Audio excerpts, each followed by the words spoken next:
जम्मू कश्मीर के पूर्व राज्यपाल जगमोहन का निधन हो गया है।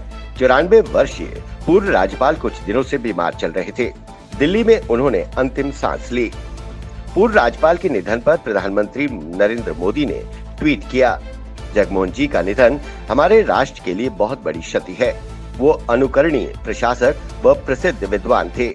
उन्होंने हमेशा भारत की बेहतरी की दिशा में काम किया है। उनके परिवार और प्रशंसकों के प्रति संवेदना। जगमोहन जम्मू कश्मीर के गवर्नर रहने के अलावा वाजपेयी सरकार में केंद्रीय मंत्री भी रहे थे। उन्होंने जम्मू कश्मीर गवर्नर का पद 2 बार संभाला। भाजपा के जम्मू कश्मीर के प्रदेश अध्यक्ष रविंद्र रैना ने प्रदेश सचिव विक्रम रंधावा द्वारा लगाए गए आरोपों पर कहा कि इसकी जांच होनी चाहिए। जो भी भ्रष्टाचार में लिप्त है उसे सजा मिलनी चाहिए। वहीं डॉक्टर जितेंद्र सिंह के जम्मू स्थित सरकारी आवास पर उनके संसदीय प्रभारी शर्मा ने पत्रकारों से कहा कि केंद्रीय मंत्री डॉक्टर जितेंद्र सिंह पर लगाया आरोपों को अगर विक्रम रंधावा 24 घंटे के अंदर सबूत के साथ पेश नहीं करते या सार्वजनिक तौर पर माफी नहीं मांगते तो उनके खिलाफ 1 करोड़ का मानहानि का केस दायर किया जाएगा। उपराज्यपाल मनोज सिन्हा ने कोरोना वॉरियर्स, डॉक्टर्स और पैरामेडिकल स्टाफ के लिए स्पेशल वित्तीय इंसेंटिव की घोषणा की है। ये इंसेंटिव उन्हें ही मिलेगा जो सीधे तौर पर कोरोना मरीजों से जुड़ा होगा। रेजिडेंट डॉक्टर, पीजी व मेडिकल ऑफिसर को 10,000, नर्सिंग और पैरामेडिकल स्टाफ को 7,000 और ड्राइवर, सफाई कर्मचारी और अटेंडेंट को 5,000 प्रति महीना इंसेंटिव मिलेगा। ये इंसेंटिव शुरुआती तौर पर 3 महीनों के लिए होगा जो मई महीने से लागू होगा। यूटी जम्मू कश्मीर में देश तथा राज्य विरोधी गतिविधियों के कारण जम्मू कश्मीर सरकार ने एक और नायब तहसीलदार और सहायक प्रोफेसर को बर्खास्त कर दिया है। सरकार ने अब तक 3 सरकारी कर्मचारियों की सेवाएं समाप्त कर दी हैं। इससे पहले प्रदेश सरकार ने एक गवर्नमेंट टीचर को नौकरी से बर्खास्त किया था। सरकार ने पिछले महीने राज्य विरोधी गतिविधियों में शामिल कर्मचारियों को चिन्हित करने के लिए एक उच्च स्तरीय कमेटी का गठन किया था। यूटी जम्मू कश्मीर में बीते 24 घंटे में कोरोना वायरस के 3,733 नए मामले सामने आए हैं। वहीं इस दौरान बीते 24 घंटे में रिकॉर्ड 51 मरीजों ने दम तोड़ दिया। जम्मू संभाग में 35 और कश्मीर संभाग में 16 मरीजों ने दम तोड़ा। अकेले जीएमसी जम्मू में पिछले 24 घंटे में 24 कोरोना मरीजों की मौत हो गई।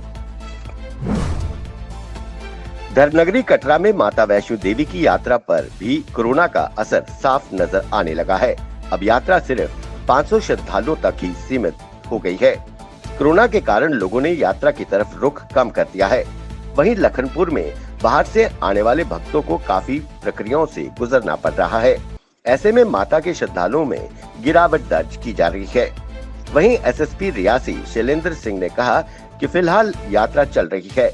आगे जिस प्रकार से सरकारी आदेश आएगा उसका पालन किया जाएगा, लेकिन भक्तों की तादाद में कमी आनी शुरू हो गई है। हालात पिछले साल जैसे हो गए हैं। जम्मू में लॉकडाउन के बीच थोक अनाज मंडियों को बंद रखने से जम्मू समेत अन्य जिलों में खाद्य वस्तुओं की किल्लत को दूर करने के लिए जिला प्रशासन ने आज से इन मंडियों को खोलने की इजाजत दे दी है। अब ये मंडियां भी दूसरी आवश्यक वस्तुओं की दुकानों की तरह 6 बजे से लेकर 10 बजे तक खुली रहेंगी। इसके साथ ही प्रशासन ने थोक दवाइयों की दुकानों को भी इस अवधि के दौरान खुलने की अनुमति दी है। ये व्यवस्था मंगलवार और बुधवार तक के लिए ही की गई है। कोरोना के मामलों में लगातार बढ़ोतरी से शिक्षण संस्थानों को 31 मई तक बंद रखने के सरकार के आदेश से एकेडमिक सेशन दूसरे वर्ष भी पटरी से उतरने लगा है। अब स्कूली शिक्षा और कोचिंग के लिए ऑनलाइन शिक्षा ही सहारा बनी है। लगातार ऑनलाइन शिक्षा से पेरेंट्स में चिंता बढ़ गई है, मगर बच्चों की सुरक्षा को लेकर सरकार के कदम से वो संतुष्ट हैं। देश में कोरोना वायरस की दूसरी लहर भयावह हो गई है। चारों ओर कोहराम मचा हुआ है। पिछले एक हफ्ते से 3.5 लाख से ज्यादा कोरोना के नए मामले सामने आ रहे हैं। बढ़ते मरीजों की वजह से स्वास्थ्य सेवाएं चरमरा गई हैं। आम जनता बेड से लेकर ऑक्सीजन के लिए दर दर भटक रही है। देश में पिछले 24 घंटे में 3,57,229 नए मामले सामने आए हैं। वहीं इस दौरान 3,449 मरीजों की मौत हो गई। इसके बाद देश भर में कोरोना संक्रमितों का आंकड़ा बढ़कर 2 करोड़ के पार पहुंच गया है। 5 राज्यों में विधानसभा चुनाव खत्म होते ही केंद्र सरकार ने आम आदमी की जेब का भार बढ़ा दिया है। सरकारी तेल कंपनियों ने आज एक बार फिर पेट्रोल और डीजल के दाम बढ़ा दिए हैं। तेल कंपनियों ने पेट्रोल की कीमत में 50 पैसे तो दूसरी तरफ डीजल की कीमत में 18 पैसे प्रति लीटर की बढ़ोतरी की है। दुनिया में हर दिन का अपना महत्व होता है और हर दिन कोई न कोई दिन मनाया जाता है। इसके पीछे उस दिन का इतिहास और इम्पोर्टेंस होती है। जैसे कि आज 4 मई है।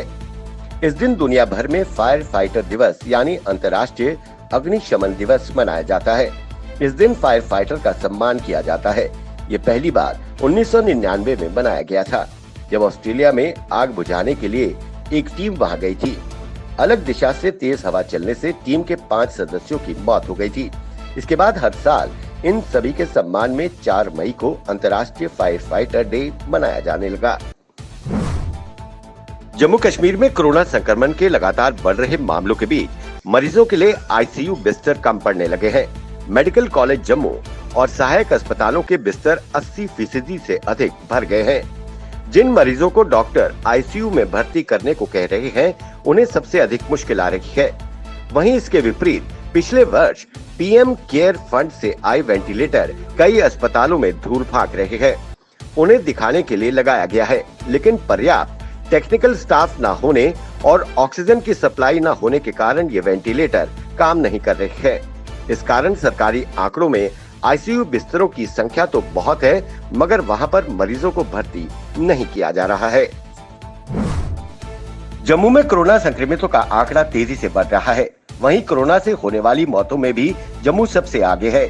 कोरोना की चेन को तोड़ने के लिए प्रशासन ने सख्त कोरोना कर्फ्यू लगाया हुआ है, परंतु लोग लापरवाह होते जा रहे हैं, बिना किसी इमरजेंसी के घरों से बाहर निकल रहे हैं। ऐसे में पुलिस विभाग के लिए बड़ी समस्या खड़ी हो गई है। इसी को देखते हुए अब प्रशासन व पुलिस सख्त कदम उठा रही है। बिना आइडेंटिटी कार्ड के किसी को भी आने जाने की अनुमति नहीं होगी। सिर्फ अपनी ड्यूटी देने वाले सरकारी कर्मचारी, इमरजेंसी सर्विसेज और मीडिया वालों को इजाजत है, वो भी आइडेंटिटी कार्ड दिखाकर।